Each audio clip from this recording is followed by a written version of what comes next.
what you're given, that's how we live it. Don't be mad at the system, it's simply how we've existed. I hear a lot of people talking like they politicians and choose to be an accountant. Hello soldiers, this is Ghost45. I'm back again with another reaction video. And today's reaction video is Among Us versus Fall Guys. Now, I don't know none of these two games. I don't know what the deal is, but if you guys know, let me know. Let me know down in the comments below. I'm sorry, I've been a little sick. It was just a little cold, but I'm feeling a little bit better. So let's get this video started, and hope you guys enjoyed the video. Sponsored by Marvel Snap.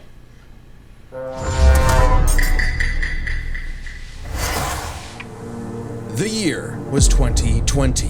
The long wait as we all experienced the most viral sensation in recent years. It was Among Us. Nah, Fall Guys was the biggest news that year. He's Wiz and I'm Boomstick. And it's our job to analyze their weapons, armor, and skills to find out who would win a death battle. In the lonely dark of space, aboard a malfunctioning vessel, a peculiar crew of bean-shaped astronauts must work together to save their souls from a quiet demise. Tons of stuff could go wrong at any moment, and it's up to these colorful clowns to fix it. Impressive, since their spacesuits don't seem to have any arms. Oh, that's not actually a suit, that's just how they are. Wait, what? Ew, why? More on that later. The tasks they undertake to save their ship require varying degrees of difficulty and skill. It may not take much to reconnect some wires in the cafeteria, but it certainly does to clear asteroids when your ship is moving faster than light. If that's not a suit, then why do they have a cafeteria when they don't have a mouth? At any point, these creatures must draw from medical training, electrical skills, and mechanical know-how. Okay, but it's total chaos, so teamwork is key. They gotta spread out and trust that while they're all swiping cards, they have each other's backs. Right? Well, success is always uncertain, as though fate has placed some external force that stands between this species and their survival. There's an imposter among them! I mean, among us! But not us, though, right, Wiz? Right? For the 9th time, I'm not an imposter. That's just what an imposter would say. They're shape-shifting aliens. They could be anyone, or any mad scientist in a lab coat. The imposter threatens the pack and pushes them towards extinction by any means necessary. Anything from damaging lights to wrecking the ship's reactor. Which can be tricky to fix in time, even though imposters are naturally skilled at crawling through the vents. The crewmates need special engineer training to do the same. So not all of them can McLean it up. All while the imposters conceal their motivations and infiltrate the herd. The others always know something isn't right, and the imposters use that paranoia to motivate their prey into ejecting each other into space. Just for being kinda sus. Yeah, Wiz is the imposter. He does seem to know an awful lot about these aliens. And just to put it out there, it isn't me. That's a good point. Have you ever heard him say sus? No, what do you mean? Knowing a lot is literally my job. I can kill. Ear canals! Ah, jeez, fix your mic, dummy. I agree with the metal bowling ball. Well, I knew the sussy baka from the start. And again, just to be very clear, it isn't me. Same here. Oh, come on. Anyone could be the imposter, Boomstick. It's completely random. Random starts with R and so does... Oh, I know who it is. It's always the red one. Wait, what? What? It isn't me. What? It isn't me. Oh, right. There's usually 2 imposters. Dear God. The imposters aren't just tricksters. They're also hunters. Bloodhounds tracking and assassinating crewmates when they least expect it. They'll snap their necks, stab them with a knife, shoot them with a Desert Eagle, or use their frickin' tongues to impale their faces. Oh, God. Right through the visor. They may look like they're wearing spacesuits, but that's not a visor. That is their actual face. Examining their cross-section reveals their insides always match the color of their bodies, and that they are comprised of exactly one large bone, which must mean their ability to walk is entirely muscle-based. Their whole anatomy is one unsolvable mystery. Ew! They've got human toes, buff arms for no reason, and can stretch like Mr. Fantastic? What are these freaky things? No one knows. They don't even exist within the same realm of mortality as you or I. Even if one of them is killed or ejected into the lifeless void of space, they return as a ghost, invisible, incorporeal, unable to communicate with the living, but nonetheless still among us. Even beyond death, they can plot the demise of other crew. Or become guardian angels for the living by literally shielding them. That's gotta be one tough shield, cause remember that Desert Eagle they holster? Apparently, that thing also fires a laser that can rip apart whole planets! Good God! To split this planet apart like that would need over 10 non-million tons of TNT! A number so incomprehensible you'd have to multiply 1 billion by 1 billion. Twice. More than enough to annihilate Earth over 160 million times, which seems like overkill for the, space vampires they were fighting. Right, the crew has crossed over with a variety of other universes. Fortnite, Vampire Survivors, Space Warlord Organ Trading Simulator, the classics. Including this Henry Stickmin guy. Apparently he's a kleptomaniac with a surprisingly wide and wacky arsenal all the crew can have. Desert Eagle-eyed crewmates will find Henry's weapons throughout the ship, like a banana bomb, a teleporter, a ninja star, and a magic pencil that can bring drawings to life. These creepy Teletubbies can sketch whatever they want into existence, and they're suddenly everywhere I look now. Where's these little trash can people are freaking me out? In a strange way, all of this makes sense for this fascinating species. In the face of insurmountable odds, something inside tells them to band together no matter what, to use all the tools available and try to survive again and again. On a ship, on strange planets, anywhere they may be, in spite of anything that may be going on in the world. They either fix what's broken or face certain doom. But no matter what, they do it together. Together! Yeah! Woo! Hey y'all, this is Chad. If you don't know, I voice Boomstick. Here at 1 p.m. Central today, Sam and I are going to be playing some Fall.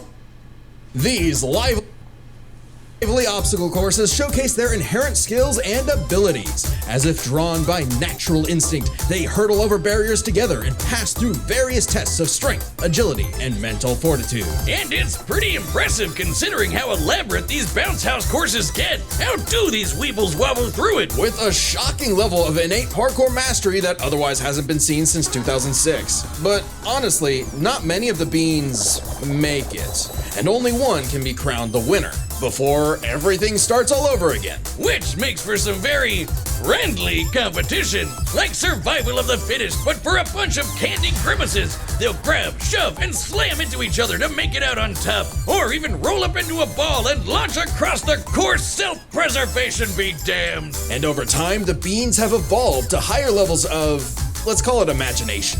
The engineer, Digi, invented the creative device so the beans could start making and designing new obstacles and challenges for themselves, as well as additional tools like wrecking balls, wind-up boxes for punching foes, and even translators that make their nonsensical language intelligible. But even at their best, they're still just flinging themselves over these obstacles like a bunch of drunken lemmings. This species seems to have a biological urge to navigate these courses for one singular purpose: get that crown. I mean, if I could be king for a day, I'd push you off a cliff right now.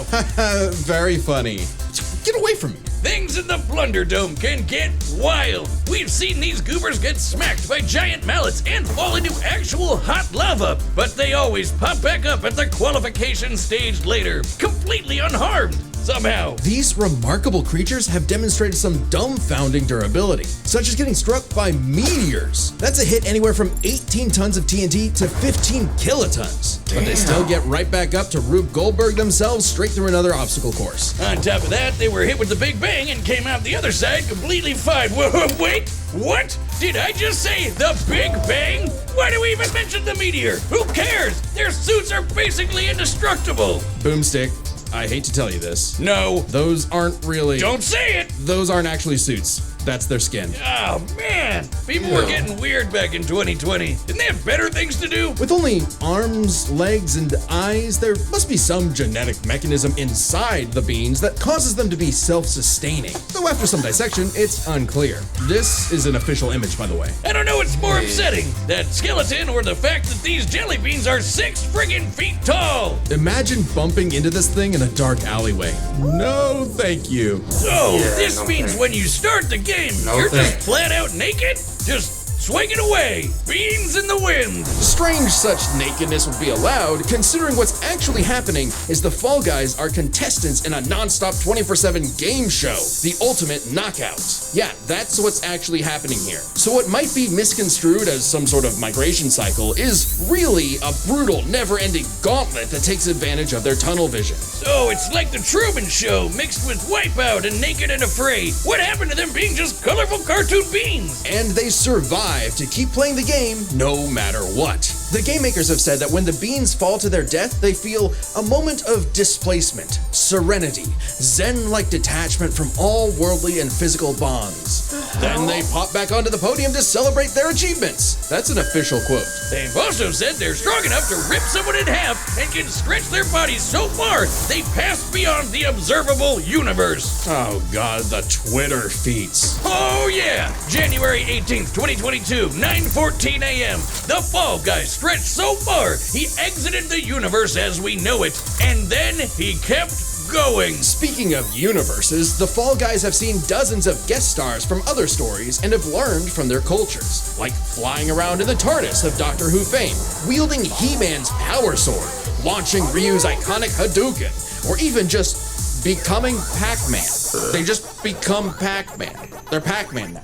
Wiz, I know we've seen some crazy things on the show, but these 6 feet tall jelly bean monsters eat food through their feet. What are we about to rot upon the world? Is this cute and colorful reality an endless void of darkness and despair? Revelations of disturbances too catastrophic for the human mind to process? A vicious cycle on this blue marble surrounded by mouthless, dead-eyed beans. Pretty much. Ah, cool, let's see them fight.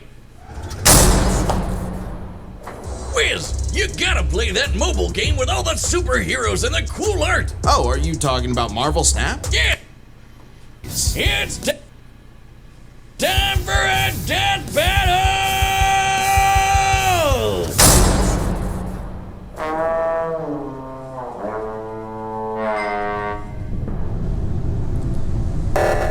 Wait, what?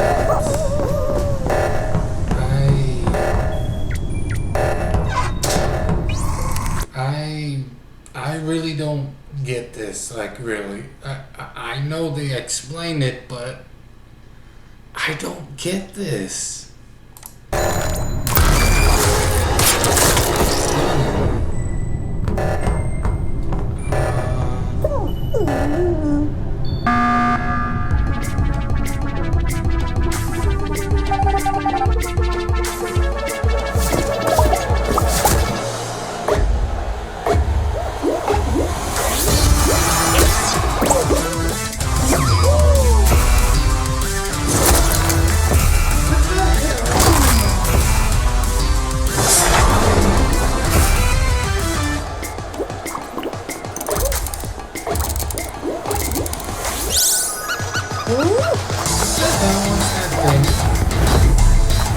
That motherfucker was twerking.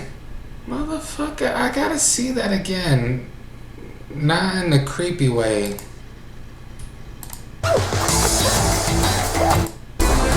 Not in a creepy way, man.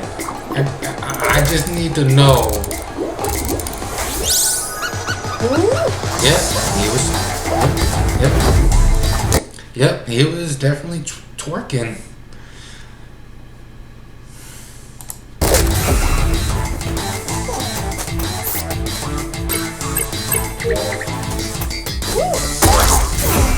God almighty.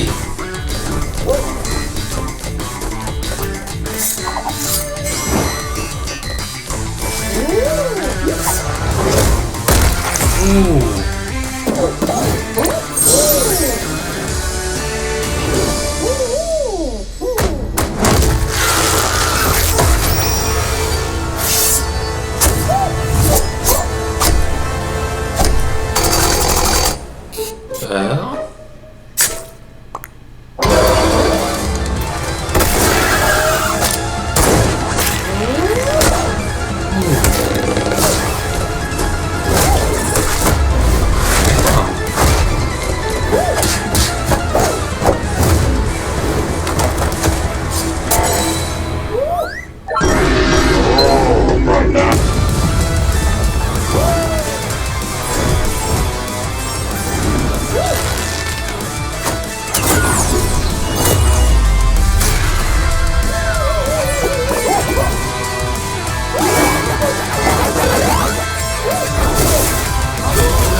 really don't know what's going on here.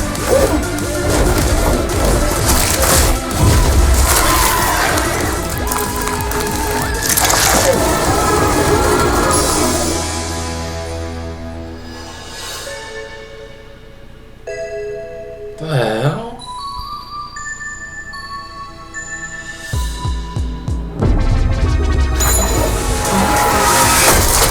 Oh gosh.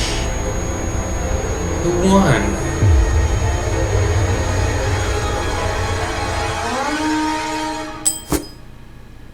Okay.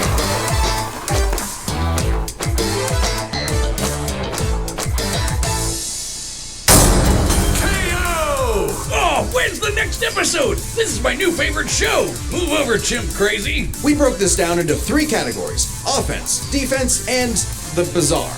Let's start with offense. I mean, the bogus Among Us could blow up planets, not to mention moving faster than light to hit all those planets in one shot. It's kinda out there, but no Fall Guy has ever done anything like that. The crewmates clearly get the edge in offense. Though that impressive power matters less when we look at defense. It's crazy how much damage the Fall Guys can walk off. They survived anything their course threw at them, took hits from meteors, and most importantly, survived the Big Bang. You know, the explosion that blew the whole freaking universe into existence? Easy edge for the bumbling beans. We can even go a step further. Both of these creatures have demonstrated various forms of invulnerability and death negation, like how the Fall Guys could always pop back up for another round, or how the crewmates became ghosts when they die. However, only the Fall Guys had a viable counter. Only the Fall Guys could ensure that their foe stays dead. Pac-Man, they can become Pac-Man, who, you know, eats ghosts. Brilliant. Which leads us to the truly bizarre stuff about both of these beanie freaks. They could both stretch their bodies to absurd lengths, but only the Fall Guys stretch beyond the observable universe in a matter of minutes. In fact, if we take these posting times literally, that would mean the Fall Guys can stretch at speeds over a quadrillion times faster than light. I don't know, Wiz. That feels like a bit of a stretch. Wink. The crewmates did have plenty of answers to the Fall Guys' hijinks, like a magic pencil sword to fight off He-Man's power sword, or how they could potentially hack Digi's creations. But the overwhelming amount of stuff that the Fall Guys have access to just dwarfs the Among Us crew's arsenal. I mean, Hadoukens, TARDIS, just the tip of the iceberg. Yeah, the spaceship crew had a few deadlier weapons among them, but the Fallen Guys had too many options that could not be countered. The crewmates may have been cunning and dangerous, but the one-track-minded Fall Guys just wouldn't go down. Making sure the losers of this fight were no longer Among Us. Oh no, we never found the second imposter! Ah, damn it, I knew that stupid robot was sus! Sigh. So embarrassing. The winner is the Fall Guys. And me. Next time on Death Battle. Ooh, Kratos versus... Subscribe and join... Kratos versus... Asura? I don't know if I'm pronouncing the name right. I am so sorry. Can't wait. Hope you guys enjoyed the video. If you guys did, let me know down in the comments below. You know what to do, soldiers. Like, subscribe, favorite, comment, share the video. I see you guys in the next video. Peace.